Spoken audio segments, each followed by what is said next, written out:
Hello students, हमने पिछली video में अपना जो सेट नंबर 1 था जिसका कोड क्या था डीवी, वो कंप्लीट कर रखा था। तो अब बारी है सेट नंबर 2 की, जो 2023 का है। सेट नंबर 2 जिसका कोड है डीडब्ल्यू। इसके मल्टीपल चॉइस क्वेश्चन पहले 6 लिखे हुए हैं, ठीक है। तो इनको पहले सॉल्व करते हैं, फिर इसके आगे हम अगला क्वेश्चन सॉल्व करेंगे। आगे के भी क्वेश्चन करेंगे, तो सारे इसमें स्टार्ट करते हैं।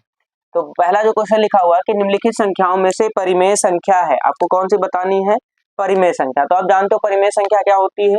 परिमेय का मतलब होगा जिसको हम p बटे क्यू के रूप में लिख सकते हैं, साथ में क्यू जीरो नहीं होना चाहिए, ठीक।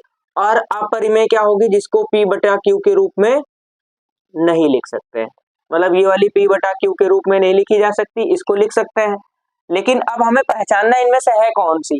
तो ध्यान रखिएगा, जब भी आपको रूट वाली नंबर दी जाए उनमें चेक करना हो परिमेय है कि नहीं है। तो उसमें परिमेय संख्या सिर्फ वो हो सकती है जिसका रूट निकल सकता है। जैसे 9 है तो 9 का स्क्वायर रूट आप निकाल सकते हो, कितना होगा? इसको 3 गुणे 3 लिख सकते हैं, तो इसका स्क्वायर रूट कितना आ जाएगा? 3। क्या इसका स्क्वायर रूट आप पूर्ण संख्या में निकाल सकते हो? नहीं निकलेगा, इसका भी नहीं निकलेगा। और ये संख्या क्या है? यहाँ पे 1 है, फिर एक बार 2 बार आया, फिर 3 बार आया, तो ये क्या हो गई? रिपीटेड हो गई। तो ये वाला भी आपका परिमेय संख्या नहीं है। तो इसकी परिमेय संख्या कौन सी है? 9, ठीक। तो पहले वाले का ऑप्शन क्या है? Answer A. नेक्स्ट आपके पास लिखा है कि रैखिक समीकरण युग्म x प्लस वाई बराबर 10 और x माइनस वाई बराबर 4 का हल है। तो आप देख रहे हो यहाँ पे क्या है, x के साथ में भी कोई गुणांक नहीं और y के साथ में भी नहीं है, ना इस वाले में है ना इस वाले में। तो इनको हम सॉल्व आसानी से आपको करना सिखाते हैं विदाउट ज्यादा कैलकुलेशन के। ये x माइनस वाई बराबर कितना दे रखा है आपको? 4। तो मैं दोनों को एक बार में सॉल्व करना सिखाता हूँ। कैसे? कि जब आपको x का मान निकालना हो पहला वाला, तो इन दोनों को जोड़ लीजिए, जो नंबर दे रखी है उनको आप दोनों को जोड़ लीजिए। जब जोड़ेंगे दोनों को कितना हो जाएगा? 10 और 4 14, और उसका आधा कर दीजिए तो कितना आ जाएगा? 7। अब आपको जो y की वैल्यू निकालनी है, तो हमें इधर से कोई मतलब नहीं, क्योंकि हमें आंसर क्या लगाना है, सिर्फ मल्टीपल चॉइस में है। तो अब डायरेक्ट तरीका सिखा रहा हूँ। इन दोनों का अगर निकालना है तो क्या करोगे? इसमें से इसको माइनस कर लो। ये तो x के मान के लिए प्लस करके निकाल लेंगे, y की वैल्यू निकालनी होगी तो दोनों को माइनस कर लेंगे। तो 10 में से 4 माइनस करोगे 6, और फिर वही काम करना, इसका आधा कर लोगे तो 2 से कट कर लोगे, कितना आ जाएगा? 3। मतलब x का मान 7 और y का मान 3। समझ गए होंगे। जब भी इस टाइप में दिया हो, ना x का गुणांक हो ना y का गुणांक हो, ना x का गुणांक ना y का गुणांक, और पहली समीकरण में प्लस हो दूसरी में माइनस, तो जब x का मान निकालना होगा तो दोनों को जोड़कर आधा कर दीजिए, y का मान निकालना हो तो दोनों को घटा के आधा कर दिए। कौन सा ऑप्शन मैच कर रहा है? ये 5 है, ये तो है ही नहीं। यहाँ 7 है लेकिन y माइनस में है, तो कौन सा ऑप्शन हमारा सही हो गया? बी ऑप्शन सही हो गया। नेक्स्ट क्वेश्चन है, बिंदु 5,9 की y अक्ष से दूरी ज्ञात कीजिए। जब भी अक्ष से पूछता है, तो अगर आपसे पूछे x अक्ष से तो y का मान लिख दीजिए, और अगर y अक्ष से पूछे y अक्ष से तो x का मान। अब ये होता कैसे वो समझा रहा हूं। जैसे हमारा ये कोऑर्डिनेट एक्सिस होती है, कार्तीय तल, इसमें ये वाली क्या होती है? x अक्ष, ये वाली y अक्ष, और पॉइंट आपका क्या दे रखा है? 5,9। तो 5 मतलब x में 5 के सामने और y में 9 के सामने, ये पॉइंट होगा जाके कहीं पे, x में 5 के सामने y में 9 के सामने। तो इसमें क्या पूछा था कि y अक्ष से दूरी है, तो y अक्ष से क्या पूछा है? y अक्ष से पूछा है, तो y अक्ष से यही तो दूरी है, और y अक्ष के लिए दूरी कौन सा? x वाला पॉइंट। आपको क्या बताया कि अगर x अक्ष से पूछता है दूरी तो y का मान, और y अक्ष से दूरी पूछता है तो x का मान। तो इसको आप डायरेक्ट लगाओगे तो किसका पूछा है? y अक्ष से, और y अक्ष से पूछा है तो इसमें x का मान क्या है? क्योंकि आपको पता है ये पहला वाला x और दूसरा वाला y, तो x का मान यहाँ पे कितना दे रखा? 5। तो इसका आंसर क्या हो जाएगा? 5 मात्र, ठीक। समझ गए। तो इधर का तो मैं मिटा दे रहा हूँ ये। फिर अगले क्वेश्चन पे आते हैं। नेक्स्ट क्वेश्चन जो हमारा क्या लिखा है कि यदि एक समद्विबाहु समकोण त्रिभुज की एक भुजा 5√2 है, तो जो इंफॉर्मेशन दे रखी है उसके अकॉर्डिंग हम क्या कर लेते हैं, पहले इसका डायग्राम बना लेते हैं। समद्विबाहु का मतलब एक ऐसा त्रिभुज जिसकी दो भुजाएं समान है, साथ में क्या होना चाहिए? समकोण। तो ये क्या हो गया आपका? समकोण हो गया, और इसकी ये और ये भुजा समान है। समकोण समद्विबाहु त्रिभुज की एक भुजा 5√2 सेंटीमीटर, इसके कर्ण की लंबाई बताइए, मतलब आपको इसकी वैल्यू बतानी। तो एक भुजा दे रखी है, मतलब आपको ये दे रखी है 5√2, तो ये भी 5√2 होगी, क्योंकि समद्विबाहु बोला मतलब दो भुजाएं बराबर। तो अब आप इसमें क्या लगाओगे, पाइथागोरस प्रमेय। और पाइथागोरस प्रमेय क्या कहती है, ये है कर्ण। तो लिखोगे कर्ण का स्क्वायर बराबर लंब स्क्वायर प्लस आधार का स्क्वायर। तो कर्ण कितना है नहीं पता, उसको हम x मान के चल रहे हैं, इक्वल टू लंब कितना है 5√2, इसका स्क्वायर हो गया, प्लस आधार भी कितना है 5√2, इसका भी हो गया स्क्वायर। तो 5 का स्क्वायर करोगे तो 25 और √2 का स्क्वायर करोगे तो प्लस यहाँ 5 का स्क्वायर करोगे तो 25 और √2 का स्क्वायर करोगे तो 2, इन दोनों का गुणा कर लोगे तो 50 और यहाँ से भी मिलेगा 50। तो ये क्या आ गया, एक्स स्क्वायर बराबर आपका 50 और 50 100। इधर से स्क्वायर हटाओगे तो इस पे लगा रूट, और 100 को क्या लिख सकते हैं 10 गुणे 10। ठीक है, तो अब इनमें से क्या करेंगे, इसका पेयर निकल के आ जाएगा बाहर, यहाँ से स्क्वायर जब हटाओगे तब रूट लग जाएगा। तो इन दोनों से पेयर बाहर आएगा तो 10 और 10 का पेयर कितना हो जाएगा, पेयर था तो उसमें से एक बाहर आ गया, तो इसका आंसर क्या हो जाएगा 10 सेंटीमीटर, जो हमारा पहले ऑप्शन में लिखा हुआ। इसका आंसर क्या हो जाएगा, फोर्थ का ए पार्ट। ठीक है, नेक्स्ट आते हैं क्वेश्चन नंबर 5 पे। इसमें क्या लिखा था आपके पास कि sine square 18 minus cos square 72, sine square 18 minus cos square 72। तो इसमें आपको चेक ये करना होता है कि ये वाला एंगल और ये वाला एंगल अगर बराबर, इनका टोटल क्या आना चाहिए 90। अगर इनका टोटल 90 आ रहा है और एक साइन लिखा है, साइन के साथ में कॉस का कॉम्बिनेशन होता है, टैन के साथ में कॉट का कॉम्बिनेशन होता है और सेक के साथ में कॉसेक का कॉम्बिनेशन होता है, तो इनका आंसर क्या होता है, हमेशा 0 आता है। जब दोनों का योगफल 90 हो और एक साइन में हो या कॉस में हो, टैन या टैन के साथ में क्या आता है कॉट आना चाहिए और कॉट उसके कॉस कॉसेक के साथ में सेक आना चाहिए। अगर इस जैसा मिल रहा है पेयर में तो इनका मान क्या रहेगा 0, कब जब माइनस लगा होगा। तो हम यहाँ सॉल्व कैसे करेंगे, यहाँ लिखा sine square 18 minus cos square, इस 72 को लिखा जा सकता है 90 माइनस 18, क्योंकि 90 में से आप घटाओगे 18 तो मिलेगा क्या 72। तो साइन स्क्वायर 18 माइनस, ये कॉस बदल जाता है कॉस 90, ये पूरा का पूरा मिलके बन जाएगा साइन, और स्क्वायर लगा था तो स्क्वायर लगा देंगे। यहाँ एंगल कितना है 18 आ गया। ठीक, तो ये भी 18 ये भी 18 कट के क्या आ गया 0। ठीक, तो इसलिए कौन सा ऑप्शन इसका सही हो जाएगा, इसका ऑप्शन सही हो जाएगा हमारा बी वाला। अब आते हैं नेक्स्ट क्वेश्चन नंबर 6 पे। अब इसके बाद के क्वेश्चन अभी फिर से करने रहेंगे, तो 6 तक के क्वेश्चन लिखे हैं उनको हम सॉल्व कर ले रहे हैं। तो 6 नंबर क्वेश्चन क्या लिखा हुआ है कि किसी धनात्मक समपूर्णांक p के लिए, ऊपर मिटा दो,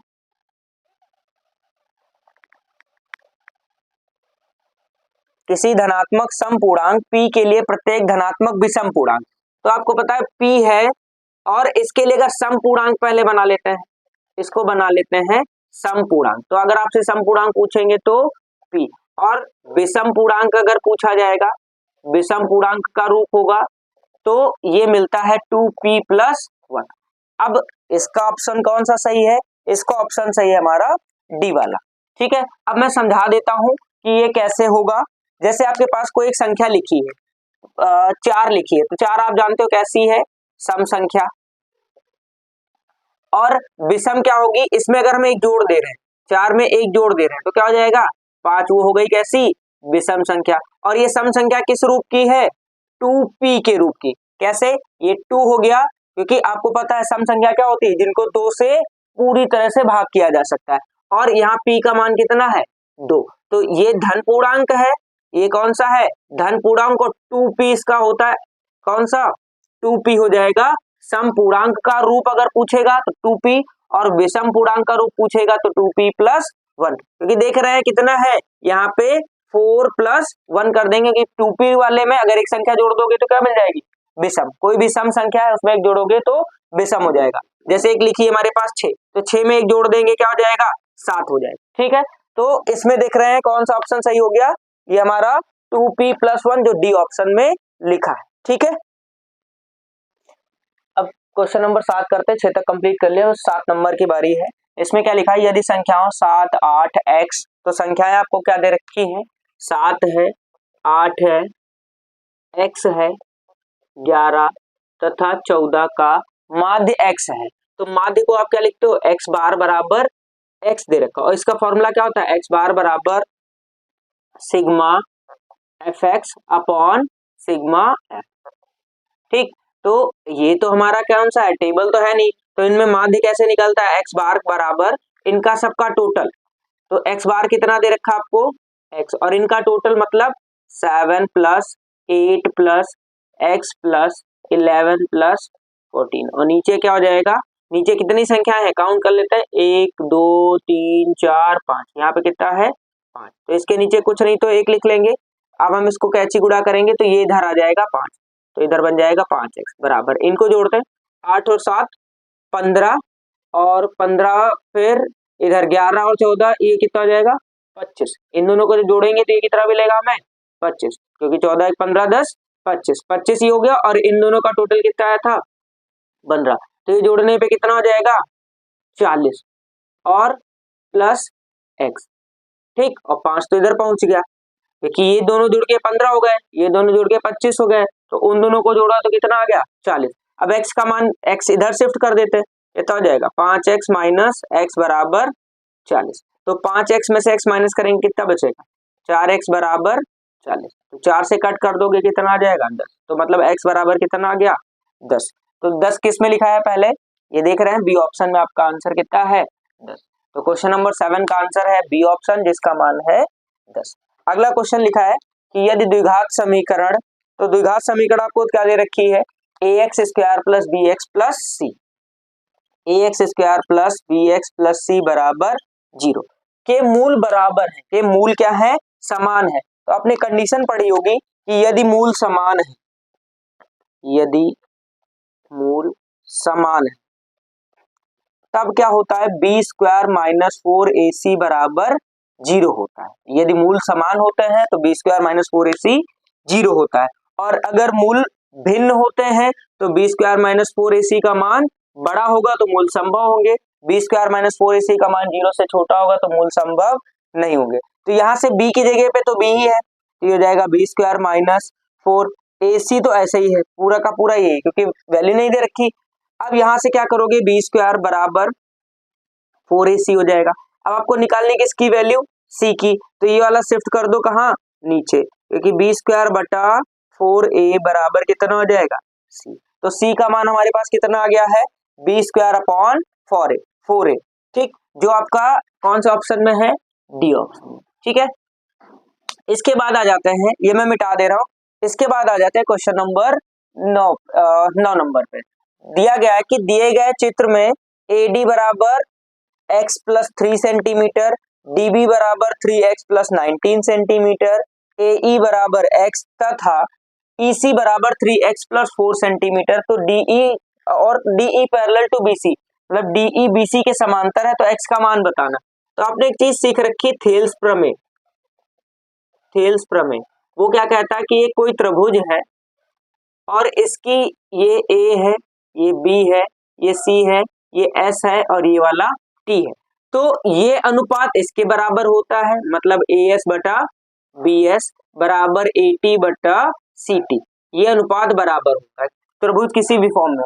तो क्योंकि ये वाली भुजा आप देख रहे हो इसके समांतर है, मतलब इसका अनुपात इसके बराबर, यहाँ कितना हो जाएगा, मैं इधर सॉल्व कर ले रहा हूँ, 3x नहीं, ऊपर कितना लिखा हुआ आपके पास x प्लस 3, तो ऊपर है हमारे पास x प्लस 3 और नीचे इसमें इसकी संगत भुजा कौन सी, संगत खंड 3x प्लस 19 बराबर इधर कितना है x है और इसके नीचे कितना है 3x प्लस 4 है, तो अब इसको जब कैची गुणा करेंगे ये इधर आ जाएगा, ये वाला इधर आ जाएगा, तो यहाँ जब गुणा करोगे तो आपके पास मिलेगा 3x प्लस 4 और इधर हो जाएगा x प्लस 3, ये वाला बराबर यहाँ x और ये वाला 3x प्लस, तो जब गुणा करोगे इसको, इनको गुणा करोगे तो पहले x से इसका गुणा करोगे तो हो जाएगा 3x स्क्वायर, प्लस x से इसको गुणा करोगे तो 4x, प्लस 3 से इसको गुणा करोगे 3 और 3x का 9x, और प्लस 3 और 4 का गुणा कर लोगे 12 बराबर यहाँ कितना हो जाएगा, इसका गुणा करोगे तो आप 3x स्क्वायर प्लस 19x। अब देख रहे हो कि ये दोनों सेम है, कौन सा 3x स्क्वायर सेम है, 3x स्क्वायर सेम है, कट हो गया, तो हम क्या कर लेते हैं वैल्यू निकालते हैं, इधर शिफ्ट कर लेते हैं। यहाँ कितना हो जाएगा हमारे पास, ये कितना मिलेगा 9 और 4 13x प्लस 12 बराबर इधर है 19x। तो हम शिफ्ट कर देंगे x को, उधर शिफ्ट कर देंगे, इधर मिलेगा 12 बराबर 19x माइनस 13। तो यहाँ बचेगा 19 में से 13 माइनस होगा तो 6x हो जाएगा, 6 से इसको कट कर लोगे तो मतलब x का मान कितना आ गया 2। तो ये आपको ध्यान रखना है, इस टाइप के क्वेश्चन में अगर पूछा जाए तो क्या होता है, इसका अनुपात इधर वाले के अनुपात के बराबर। तो क्वेश्चन नंबर 9 का सही आंसर कौन सा है 2, और जो आपको सी ऑप्शन में लिखा गया है। इसके बाद आते हैं क्वेश्चन नंबर 10 पे। तो इसको मिटा दे रहा हूं क्योंकि मुझे इसको सॉल्व करने के लिए थोड़ा स्पेस चाहिए होगा।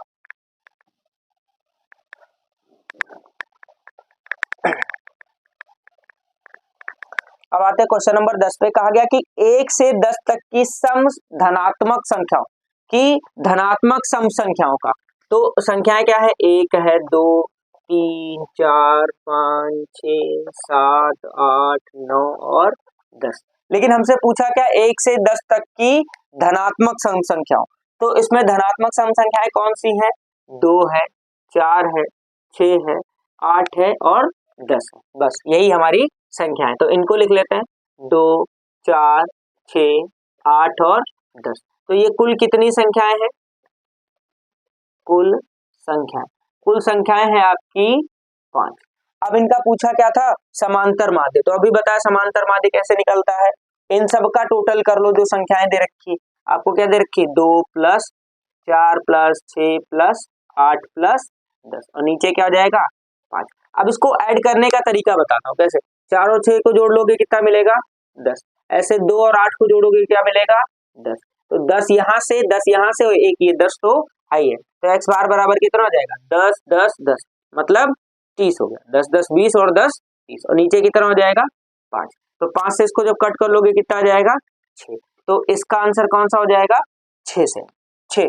ठीक, जो हमारा लिखा हुआ है डी ऑप्शन में। ठीक, तो इसको हम यहाँ पे मार्क कर ले रहे हैं। अब जो इसका लास्ट क्वेश्चन जो यहाँ पे लिखा हुआ है 11 नंबर की संख्या 156 का अभाज्य गुणनखंड होगा। अभाज्य गुणनखंड का मतलब कि ऐसा गुणनखंड आप करिए जिसमें सारी की सारी क्या होनी चाहिए अभाज्य संख्या आना चाहिए। तो हम 156 के गुणनखंड कर लेते हैं यहीं पे।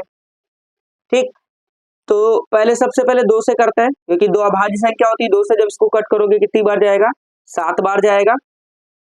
ठीक, फिर यहाँ कितना बचेगा 1 बचेगा 16 हो गया 8 बार जाएगा। फिर 2 से इसको जब करोगे तो 3 हो गया, फिर 2 से ये हो जाएगा 9। फिर क्योंकि अब 2 से तो कट होगा नहीं क्योंकि अब विषम संख्या आ गई, तो 3 से कट करेंगे, 3 एक कम 3 3 3 9। फिर अब ये फिर से क्या आ गई अभाज्य संख्या, तो 13 से ही कटेगी, बाकी किसी से ये कटेगी नहीं। तो 156 के गुणनखंड हमारे क्या मिल गए 156 के गुणनखंड मिल रहे हैं हमें 2 गुणे 2 2 गुणे 2 गुणे 3 गुणे 13। तो इसको हम क्या लिख सकते हैं 2 की पावर 2 इंटू 3 इंटू 13। तो इसका ये हो गया हमारा आंसर। और ऐसा हमें किस ऑप्शन में मिल रहा है, ऐसा हमारा मिल रहा है बी ऑप्शन में। ठीक है, तो इसके जो जितने इस पे लिखे हैं तो हमने वो कर लिए सारे क्वेश्चन। इसका ऑप्शन कौन सा सही है बी वाला। ठीक है, तो अब इसके आगे जो क्वेश्चन रहेंगे अभी पहले सॉल्व कर ले रहे हैं, इतने समझ गए होंगे आप। तो हम आगे के क्वेश्चंस के लिए अभी सॉल्व करते हैं आगे। ठीक है, तो हमने क्वेश्चन 11 तक कर लिए। अब नंबर है क्वेश्चन नंबर 12। लिखा गया यदि एक वर्गीकृत आंकड़ों का माध्य और बहुलक क्रमशः 24 और 12 है। तो इसमें आपको क्या दे रखा है माध्य दे रखा है 24 और बहुलक कितना दे रखा है आपको बहुलक दे रखा है 12। ठीक, और कहा गया था तो इसका माध्यक ज्ञात कीजिए। इसका क्या निकालना है आपको माध्यक निकालना है। तो जब हमने पिछला जो पेपर हम सॉल्व कर रहे थे उसमें मल्टीपल चॉइस में हमें एक क्वेश्चन मिला था कि बहुलक का फॉर्मूला क्या होता है बहुलक बराबर 3 माध्यक फिर -2 माध्य। ठीक, यही था हमारे पास फॉर्मूला। तो हम इसी का यूज कर लेते हैं, जो वैल्यू दे रखी है रख लेते हैं। क्या दिया है माध्य दे रखा है कितना आपको माध्य कितना है 24 है। ठीक है, बहुलक कितना दे रखा है 12 दिया गया बराबर 3 माध्यक आपको नहीं पता है, उसकी वैल्यू निकालनी थी -2 और माध्य कितना दे रखा है 24। ठीक, तो इसको हम क्या लिख लेंगे, लिखेंगे 12, फिर ये बराबर 3 माध्यक माइनस और इसको कर लेंगे हम 2 से गुणा कर लेंगे तो 48 हो जाएगा। ये उठा के इधर ले आते हैं, तो जब इधर लाएंगे तो ये कितना हो जाएगा 12 प्लस 48 बराबर 3 माध्यक। ठीक, तो जब इसको जब प्लस करेंगे तो 48 12 हो जाएगा 60 बराबर 3 माध्यक। ठीक, तो 3 से इसको जब हम कट करेंगे कितना आ जाएगा 20। तो ये माध्यक की वैल्यू कितनी आ गई, माध्यक आपका आ गया है 20, जो हमारा किस में लिखा हुआ है बी ऑप्शन में। तो इसका आंसर क्या सही हो जाएगा, बी ऑप्शन माध्यक। ठीक है, फिर बोला गया, ये मैं मिटा दे रहा हूं, अगले क्वेश्चन पे आते हैं। अगला क्वेश्चन हमारा लिखा गया है कि यदि रैखिक समीकरण युग्म क्या दे रखा है 2x प्लस 3y बराबर 4, 2x प्लस 3y बराबर 4 है, और दूसरा जो समीकरण आपको दे रखा है ये लिखा हुआ 4x प्लस ky बराबर 10। तो इसको हम क्या करेंगे, इसको लिखेंगे 2x प्लस 3y माइनस 4 बराबर 0, इसको लिखेंगे 4x प्लस ky माइनस 10 बराबर 0, क्योंकि रैखिक समीकरण युग्म का जो रूप होता है RHS में 0 होता है। अब हम क्या करेंगे, यहाँ से हमें मिलेगा a1 का मान, a1 बराबर क्या मिलेगा, जो x के साथ होगा 2, b1 का मान मिल जाएगा 3 और c1 का मान कितना मिल गया -4। इधर से सॉल्व करते हैं तो a2 का मान क्या मिलेगा 4, b2 का मान मिल जाएगा k और c2 का मान मिलेगा -10। अब जो कंडीशन दिया गया है कि अपरिमित रूप से अनेक हल है, तो इसके लिए कंडीशन होती है कि अगर अपरिमित रूप से अनेक हल है तो रेखा हमारी होती है संपाती, और अगर संपाती रेखा है तो a1 अपॉन a2 बराबर b1 अपॉन b2 बराबर c1 अपॉन c2 ये मिलेगा। तो a1 का मान हमारे पास कितना दे रखा है, a1 कितना है 2, a2 कितना है 4 बराबर b1 कितना है 3, b2 कितना है k, c1 कितना है -4, c2 है -10। तो चाहे हम इन दोनों को ही सॉल्व कर लेते हैं, क्योंकि यहीं से k की वैल्यू मिल जाएगी। तो जब यहाँ कैची गुणा करोगे तो इधर कितना हो जाएगा 2k बराबर, इधर जब गुणा करोगे तो 3 गुणे 4, तो k बराबर कितना हो जाएगा 3 गुणे 4 बटा 2 से कट कर लेंगे कितना आ जाएगा 2, तो k का मान कितना आ गया हमारे पास 6, k का मान आ गया 6, जो आपको डी ऑप्शन में लिखा है। ठीक है, समझ गए, आसान है, बस इसकी कंडीशन जरूर याद रखिएगा। आप देख रहे हैं कि हर सेट में एक नया क्वेश्चन इसका मिल रहा है, कि कहीं बोलता है कि अपरिमित रूप से अनेक हल है, या कहीं बोल देता है कि कोई हल नहीं है, या बोल देता है कि एक हल है, सिर्फ और सिर्फ एक हल है। ठीक, तो ये मिटा दें, अगले पे आते हैं। अगला क्वेश्चन जो हमारा लिखा है क्वेश्चन नंबर 14, जिसमें कहा गया था कि एक त्रिभुज ABC और त्रिभुज BDE दो समबाहु त्रिभुज इस प्रकार है कि D भुजा BC का मध्य बिंदु है। त्रिभुजों ABC और BDE के क्षेत्रफलों का अनुपात बताइए। तो हमें इसमें डायग्राम से कोई मतलब नहीं, हमसे क्या पूछा है, क्षेत्रफलों का अनुपात बता दीजिए। तो पहले हम पहले क्या लिख लेते हैं, आपको पता है कि एरिया ऑफ ट्रायंगल ABC होगा, और एरिया का मतलब क्षेत्रफल, और ये ट्रायंगल कौन सा हो जाएगा BDE। और अगर दो त्रिभुज दे रखे हैं, ठीक, तो उनके क्षेत्रफलों का अनुपात क्या होता है, उनके क्षेत्रफलों का अनुपात हमारा उनकी भुजाओं के वर्गों के योग के बराबर होता है। तो यहाँ से पहली दो भुजाएं क्या मिलेंगी AB, यहाँ क्या मिलेगी BD मिलेगी, इसके वर्ग के बराबर हो जाएगा, बराबर क्या मिलेगा यहाँ से BC मिलेगा, और यहाँ से क्या मिलेगा DE, इसका स्क्वायर हो जाएगा, बराबर पहली और आखिरी ले लेंगे तो AC, यहाँ से पहली और आखिरी ले लेंगे तो क्या मिल जाएगा BE। तो इनके भुजाओं के वर्गों के योग के बराबर होता है।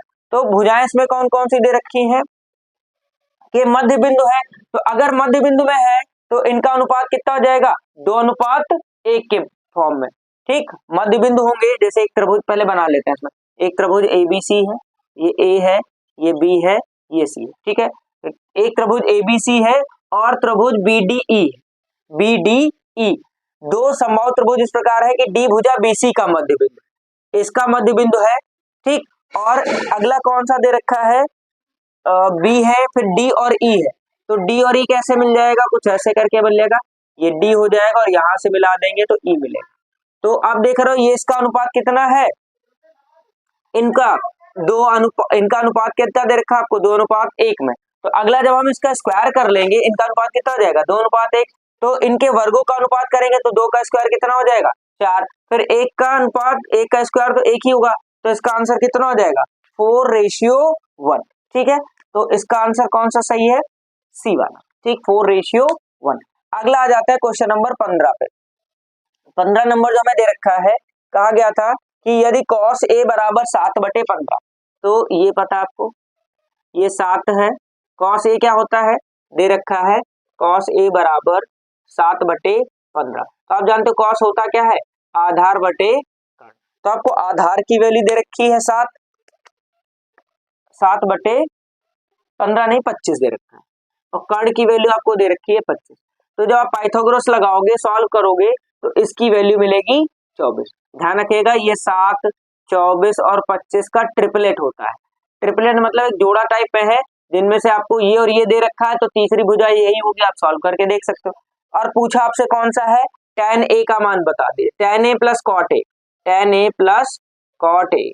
तो tan का मान क्या होगा, यहाँ से tan का मान क्या होगा, tan होता है लंब बटे आधार, और cos होता है आधार बटे लंब। तो tan a का मान कितना हो जाएगा, 24/7 हो जाएगा, और प्लस इसका मान कितना हो जाएगा, 7/24। अब इनको सॉल्व करना है, तो ये कैसे सॉल्व होंगे, ये इधर कैसे गुणा कर लोगे, तो 24 गुणे 24 होगा, प्लस ये वाला इधर गुणा होगा 7 गुणे 7, नीचे कितना हो जाएगा, इन दोनों का गुणा 7 गुणे 24। तो 24 गुणे 24 ये मतलब 24 का स्क्वायर, ये होता 576, प्लस 7 और 7 का गुणा 49, और नीचे जब इन दोनों का गुणा करोगे तो आ जाएगा हमारा कितना, 168। फिर इसको और इसको जब प्लस करोगे तो मिलेगा कितना, 625, और नीचे कितना हो जाएगा, 168। ऐसा आपको किस ऑप्शन में मिल रहा है, देख रहे हैं, ऐसा ऑप्शन आपको मिल रहा है डी ऑप्शन में। ठीक, तो इसका करेक्ट आंसर कौन सा हो जाएगा, डी ऑप्शन। नेक्स्ट क्वेश्चन लिखा है 16 नंबर कि यदि दो वृत्तों की त्रिज्याएं क्रमशः 4 सेंटीमीटर और 6 सेंटीमीटर है, तो इन वृत्तों के योग के बराबर, इन वृत्तों के योग के बराबर क्षेत्रफल वाले वृत्त की त्रिज्या ज्ञात कीजिए। तो पहले आप क्या लिख लेते हैं, r1 बराबर कितना दे रखा है, 4 सेंटीमीटर, और r2 बराबर 3 सेंटीमीटर। तो मान लेते हैं, लिखेंगे माना बड़े वृत्त की त्रिज्या, बड़े वृत्त की त्रिज्या। ये अभी आखिरी क्वेश्चन जो लिखा हुआ उसको सॉल्व कर लेते हैं, फिर हम आते हैं अगले वाले जो भी क्वेश्चन 4 बचेंगे मल्टीपल चॉइस के। ठीक, तो यहाँ क्या दे रखा है, इनकी त्रिज्या कितनी रखी, 4 सेंटीमीटर। बड़े वृत्त की त्रिज्या मान लेते हैं कैपिटल आर, और कहा है बड़े वृत्त का क्षेत्रफल, बड़े वृत्त का क्षेत्रफल बराबर छोटे वृत्तों का क्षेत्रफल, छोटे वृत्तों का क्षेत्रफल। तो बड़े वृत्त का क्षेत्रफल क्या हो जाएगा, पाई आर स्क्वायर, और छोटे वृत्तों का क्षेत्रफल मतलब उनका योगफल, पाई r1 square plus pi r2 square. ठीक है, यहाँ स्मॉल आर लिख लेते हैं, तो पाई आर स्क्वायर ऐसे लिख लो, यहाँ से आप देख रहे हो पाई और पाई कॉमन ले लोगे, मिलेगा क्या, r1 square plus r2 square. तो पाई से पाई कट हो गया, तो आर स्क्वायर बराबर, यहाँ r1 का मान कितना दे रखा है आपको, 4 का स्क्वायर, प्लस r2 कितना दे रखा है, 3 का स्क्वायर। तो 4 का स्क्वायर 16, प्लस 3 का स्क्वायर कितना हो जाएगा, 9। तो 16 और 9 कितना हो गया, 25। ये हो गया आर स्क्वायर का मान। तो आर बराबर कितना हो जाएगा, √25 होगा, जिसका मान कितना आ जाएगा, 5। तो उस बड़े वृत्त की त्रिज्या कितनी हो जाएगी, 5 सेंटीमीटर, जो हमारा ऑप्शन कौन सा लिखा हुआ है, ए ऑप्शन। ठीक है, अब अभी 16 तक कर लिए, उसके बाद आगे की क्वेश्चन अभी कर रहे हैं। अब बात करते हैं क्वेश्चन नंबर 17 की, जिसमें लिखा है कि द्विघात समीकरण x square minus 3x minus 10 के मूल। तो द्विघात समीकरण क्या दे रखी है आपको, x square minus 3x minus 10, ठीक, बराबर 0 के मूल बताना। तो इसमें क्या करेंगे, 10 के गुणनखंड करिए, जिसको आपको घटाने पे कितना मिल जाए, 3। तो 10 के गुणनखंड आपको क्या मिल जाएगा, 5 और 2। तो 5 में से 2 माइनस कर लेंगे, 3 मिल जाएगा। तो गुणनखंड इसके क्या होगा, x स्क्वायर माइनस 5x, ठीक, फिर माइनस 2x माइनस 10 बराबर 0। यहाँ कितना हो जाएगा, x square minus 5x plus 2x minus 10 बराबर, इन दोनों में आपको कॉमन क्या मिलेगा, x मिलेगा, बचेगा x माइनस 5 प्लस यहाँ 2 कॉमन मिल जाएगा तो x माइनस 5 बराबर 0।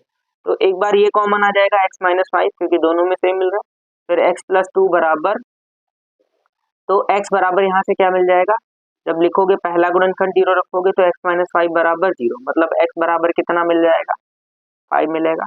अगला x प्लस 2 बराबर 0 है, यहाँ से क्या मिल जाएगा, x बराबर माइनस 2। ठीक है, तो गुणनखंड आपको क्या मिल गया, 5 कॉमा माइनस 2, जो कि इस ऑप्शन में लिखा है बी ऑप्शन में, तो इसका आंसर कितना हो जाएगा, बी। ठीक है, 5 कॉमा माइनस 2। अगला लिखा है, यदि समतल मैदान पर एक मीनार की छाया की लंबाई, तो एक मीनार है, ये समतल है, इस पे इसकी छाया बन रही है, यहाँ पे कहीं पे सूर्य होगा, ये सन है, तो इसकी वजह से छाया इसकी कहाँ बनेगी, ऐसे रखा है तो छाया नीचे बनेगी जाके। ठीक है, और कह रहा है कि इसकी छाया इसकी ऊंचाई की √3 गुनी, तो ये h है तो ये कितनी हो जाएगी, इसकी √3 गुनी। तो कहा गया सूर्य का उन्नयन कोण बता दी, तो हम मान लेते हैं उन्नयन कोण कितना हो गया, थीटा। तो ये वाली भुजा होती है लंब और ये वाली भुजा आधार, तो लंब और आधार में रिलेशन होता है tan में, तो लिखेंगे tan थीटा बराबर लंब बटे आधार।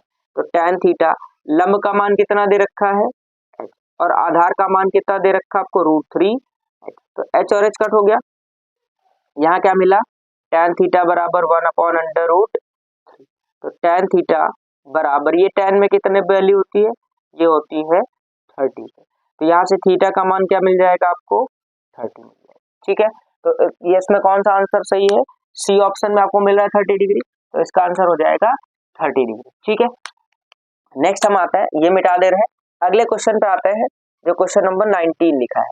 19 में क्या लिखा है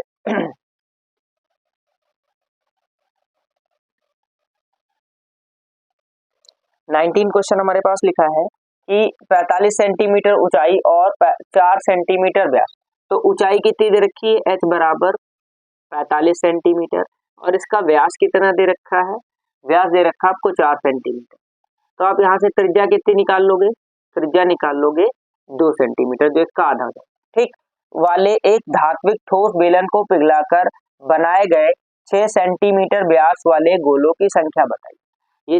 ये आर, इसको स्मॉल लिख लेते हैं। फिर कहा गया था कि 6 सेंटीमीटर व्यास वाले, तो ये जो वैल्यू दे रखी है किसके लिए है, ये बेलन के लिए है, फिर गोले के लिए, इसका व्यास आपको कितना दे रखा है, व्यास दे रखा है 6 सेंटीमीटर, तो त्रिज्या कितनी हो जाएगी, त्रिज्या हो जाएगी इसका आधा 3 सेंटीमीटर। तो जब भी ये कहता है कि पिघलाकर या किसी भी तरह से बनाया जाता है, तो हर बार क्या होता है, उनका वॉल्यूम समान रहता है। ठीक, जैसे कोल्ड ड्रिंक की बोतल लेके आए आप 2 लीटर की, और उनको 4 या 5 ग्लास में डाल दिया, तो उसके बाद वापस डालोगे तो वो वॉल्यूम क्या रहेगा, उनका बराबर रहेगा। तो हम क्या करते हैं, यहाँ लिखेंगे माना बने गोलों की संख्या, कितना हो जाएगा, n। तो n गुणे गोले का आयतन बराबर, इधर कौन सा था, ये किसको मेल्ट किया गया था, धात्विक ठोस बेलन है, तो यहाँ लिख लेंगे बेलन का आयतन, तो यहाँ लिखेंगे n, और बेलन का आयतन का फॉर्मूला होता है 4/3 पाई r क्यूब, और यहाँ हमने r इसके लिए क्या लिख रखा है, कैपिटल R, बराबर इसका फॉर्मूला होता है पाई r स्क्वायर h। तो अब देख लो पाई से तो पाई कट गया, फिर यहाँ वैल्यू रखते हैं, तो n की वैल्यू तो आपको पता करनी है, इंटू 4/3 ऐसे रखेंगे। अब r का मान कितना दे रखा है 3, तो ये जाएगा 3 गुणे 3 गुणे 3, क्योंकि क्यूब लगा है, बराबर r स्क्वायर कितना है 2 गुणे 2, और h का मान कितना आपके पास 45 दिया है, तो 3 से 3 कट कर लेते हैं। अब हमें n की वैल्यू चाहिए, तो n बराबर, यहाँ तो कट हो गया है, तो बचेगा क्या 2 गुणे 45, यहाँ जो ऊपर था, अब जो ये ऊपर है ये नीचे आ जाएगा, यहाँ कितना आ जाएगा 4 आएगा, ये 4 ऊपर था, फिर 3 गुणे 3, तो 2 दूना 4 कट हो गया, 3 का 3 से करोगे 9, और उसका 5 बार करोगे तो कितना हो जाएगा 45, तो n बराबर कितना हो जाएगा 5, मतलब बनने वाले गोलों की संख्या कितनी है 5। ठीक, जो ऑप्शन आपके बी में लिखा है। नेक्स्ट आते हैं क्वेश्चन नंबर 20 पे, जो हमारा लिखा गया था कि यदि त्रिभुज ए बी सी समबाहु त्रिभुज है, ठीक है। तो समबाहु त्रिभुज आप जानते हो कि एक ऐसा त्रिभुज जिसकी सभी भुजाएं क्या होती है, बराबर होती है, उसको क्या बोलते हैं हम, समबाहु त्रिभुज। तो ये बना ले, ये आपका क्या है, समबाहु त्रिभुज ए बी और सी, ठीक। कि इस प्रकार है समबाहु त्रिभुज, इस प्रकार है कि AD परपेंडिकुलर टू BC, मतलब जो AD भुजा है वो BC पे लंबा है, ये वाला पॉइंट क्या है, D। तो AD स्क्वायर बराबर है, तो आपको बताना क्या है, AD स्क्वायर का मान बताना है। अब आप देख रहे हो क्योंकि इसमें सिर्फ और सिर्फ कौन सी भुजा है, DC DC DC DC, तो DC हमें कहाँ दिख रहा है, इधर साइड दिख रहा है, ठीक, यहाँ से मिलेगा। और या तो हम इधर का यूज कर लेते हैं या इनका यूज कर लेते हैं, तो DC का मान हमें निकालना रहेगा। तो DC हमें कहाँ मिलेगा, ये मिलेगा, तो हम ये वाला त्रिभुज लगाते हैं। तो क्या लिखेंगे, त्रिभुज ADC में पाइथागोरस प्रमेय से, पाइथागोरस प्रमेय से। तो पाइथागोरस प्रमेय क्या कहती है, कर्ण का स्क्वायर, तो कर्ण आपका कितना है, AC स्क्वायर बराबर लंब स्क्वायर मतलब AD स्क्वायर प्लस आधार क्या है, DC स्क्वायर, ठीक है। तो यहाँ से AD स्क्वायर बराबर आप लिख सकते हो AC square minus DC square, ये प्लस में उधर भेज दिया माइनस में। अब ये क्या हो गया, AD स्क्वायर बराबर, आपको आंसर क्या लाना है, DC। मतलब जो ये हमारी भुजा AC आई है, इसको आप क्या करोगे, बदलोगे DC के रूप में।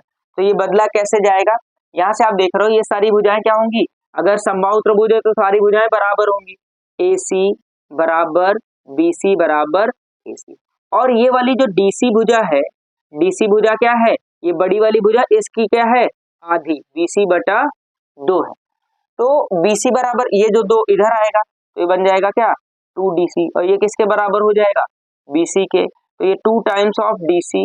और BC को क्या लिखा जा सकता है, क्योंकि हमारे पास है क्या, AC, तो ये AC के भी बराबर हो गया। तो अब AC का मान कितना है, 2DC, तो हमने रख लिया 2DC, इसका स्क्वायर हो गया माइनस ये वाला DC स्क्वायर, तो 2 का स्क्वायर कितना हो जाएगा, 4, 4, फिर ये हो जाएगा DC square minus DC square, तो 4 में से 1 गया, कितना बचेगा, 3DC स्क्वायर, जो हमारा किस में लिखा गया है, ये आ गया इसका आंसर, जो पहले ही ऑप्शन में आपको मिल रहा है। तो इसका आंसर क्या हो जाएगा, ये ऑप्शन, ठीक है। आई होप यहाँ तक के क्वेश्चन आप समझ गए होंगे, 20 मल्टीपल चॉइस हमने कर लिए हैं। फिर नेक्स्ट वीडियो में हम क्वेश्चन करेंगे क्वेश्चन नंबर जो अगला है विस्तृत का पहला क्वेश्चन, फिर उसके बाद कंटिन्यू जैसे हमने पिछली वीडियोस में किया वैसे ही कंटिन्यू पेपर करते रहेंगे। Thanks for watching.